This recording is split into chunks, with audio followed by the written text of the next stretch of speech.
Guys, selamat pagi, siang, sore semuanya. Hari ini Jumat tanggal 9 Mei tahun 2025. Kita berencana akan touring dari titik 0 Yogyakarta menuju titik 0 Sabang di Pulau W di Provinsi Nangro Aceh Darussalam. Nah, kita berangkat dari Yogyakarta Jumat siang.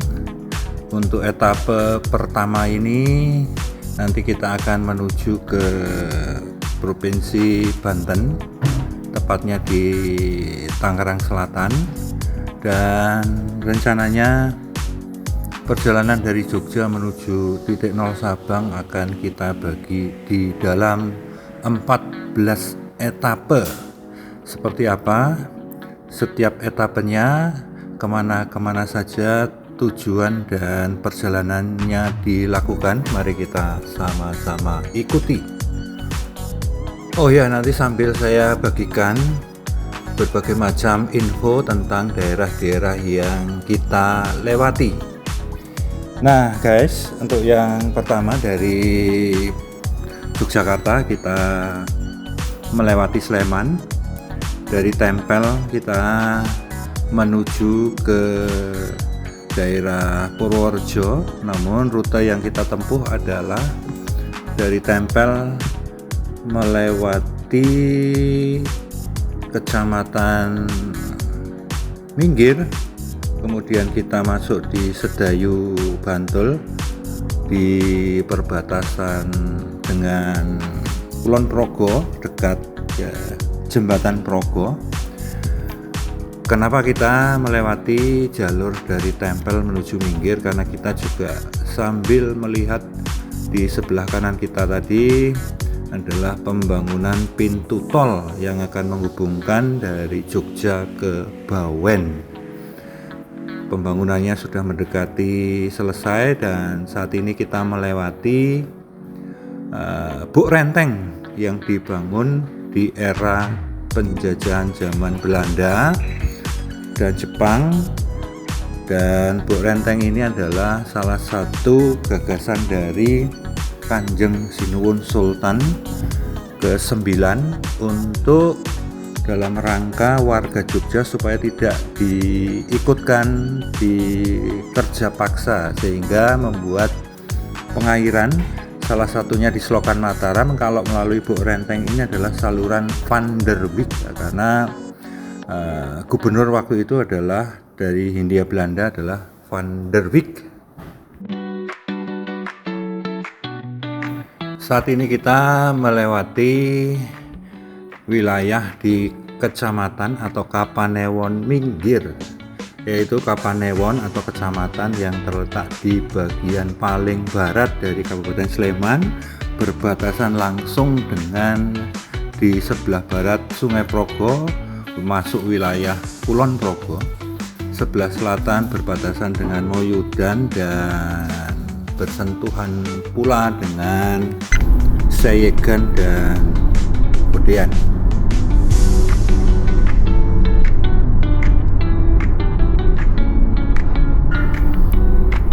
Jalan provinsi yang kita lalui saat ini begitu mulus dan ini mengarah menuju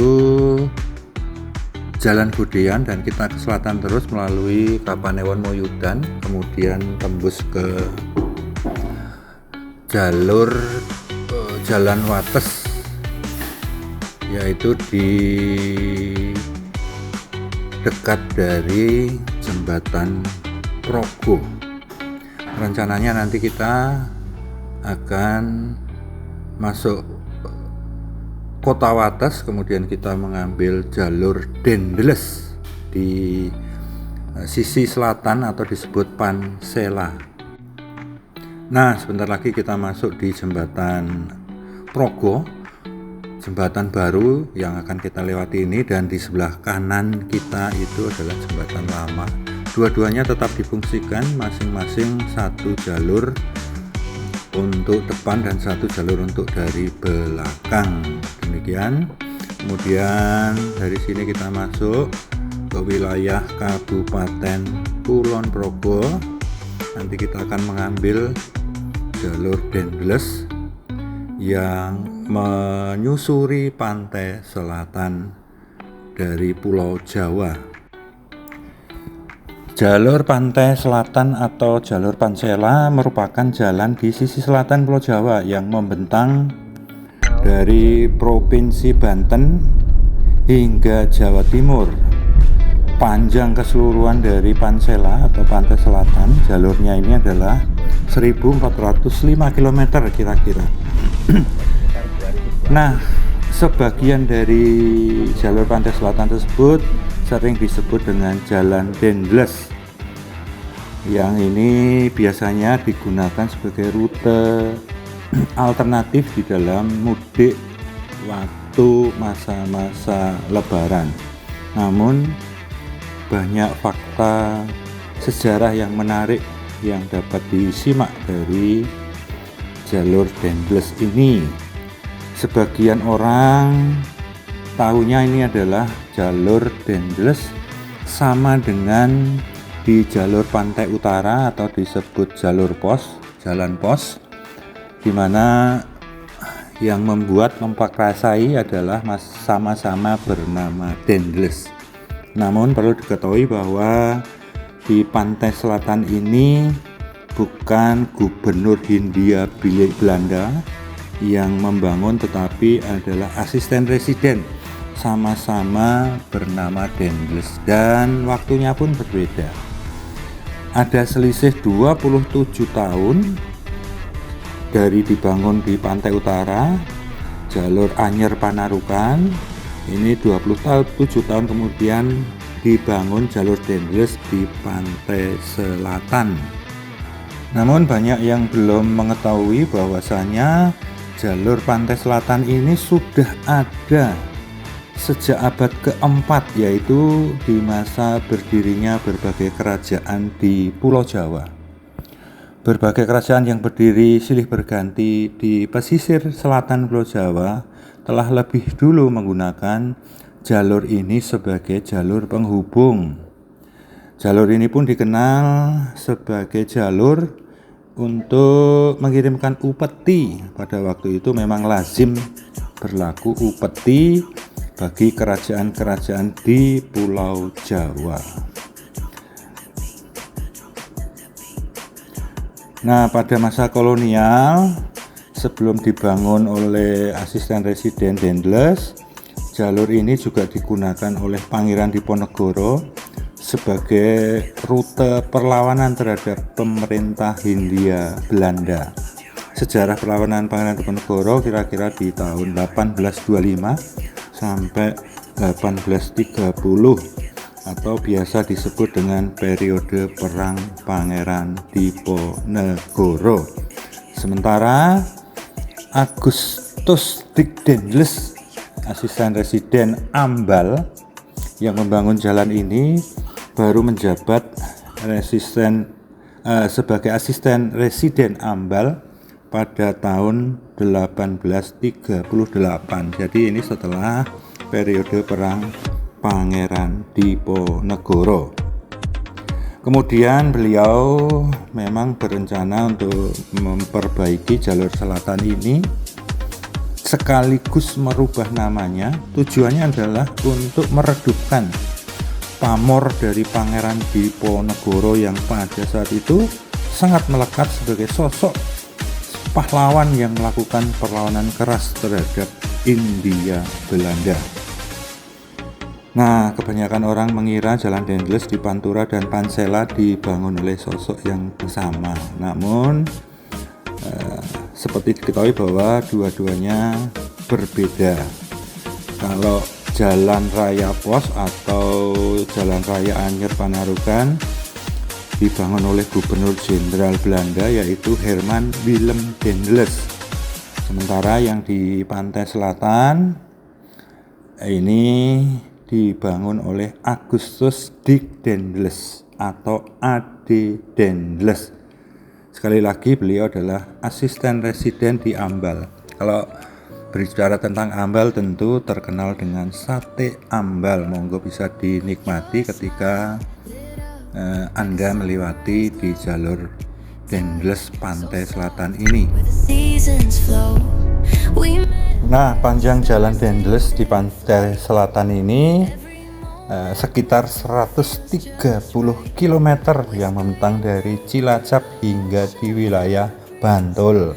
Nah, sekarang kita menyeberang jembatan Serayu yang kita sebentar lagi masuk di wilayah Cilacap.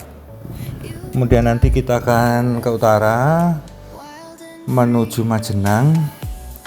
Setelah Majenang kita melewati Wanareja, kemudian masuk di perbatasan Jawa Tengah dan Jawa Barat. Nanti kita ketemu dengan Kabupaten Banjar.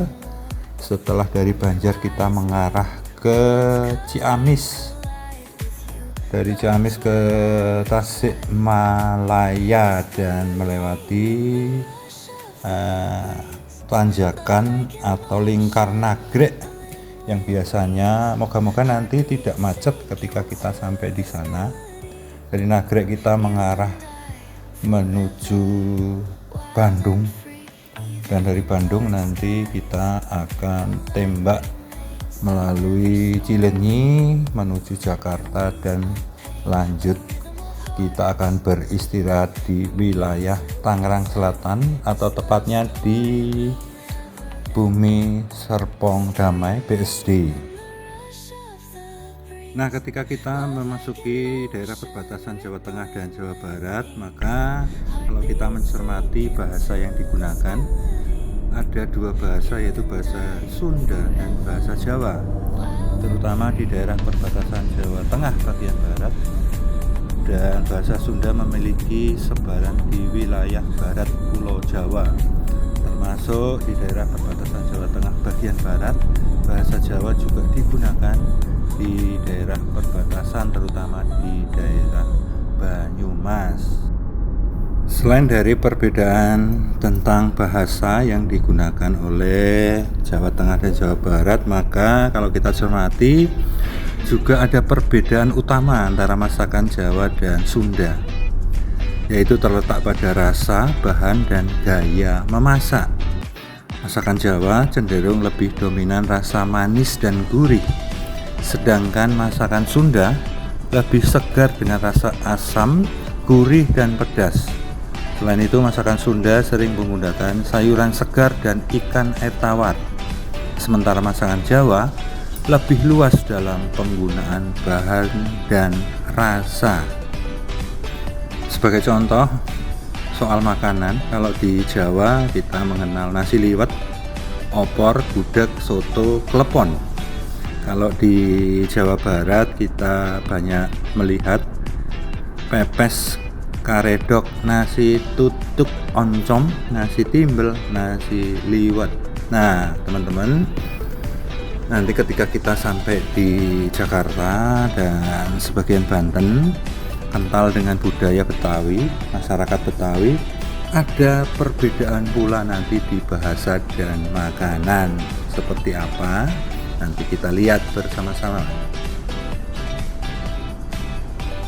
Oh ya, kita di dalam etape 1 ini dari Jogja menuju ke Tangerang Selatan, karena kita tidak melewati jalur tol di sisi selatan, maka memang kita sengaja mau mengekspor melewati tempat-tempat yang tidak biasa dilalui oleh kendaraan-kendaraan roda 4, yaitu biasanya melalui jalur tol utara kalau mau menuju Jogja dari Jakarta itu, kemudian sampai Semarang, turun ke selatan menuju Jogja. Oleh karena kita tidak menggunakan jalur tol, maka kita prediksikan perjalanan ini menempuh waktu 12 sampai 14 jam tergantung dari kondisi jalan, tingkat keramaian, cuaca juga sangat mempengaruhi lama cepatnya perjalanan. Nah, sebentar lagi kita akan masuk di wilayah Serpong. Demikian etape 1 penyusuran kita, touring kita dari Yogyakarta menuju ke Pulau W atau tepatnya ke titik 0 Sabang. Mari kita ikuti bersama-sama etape selanjutnya.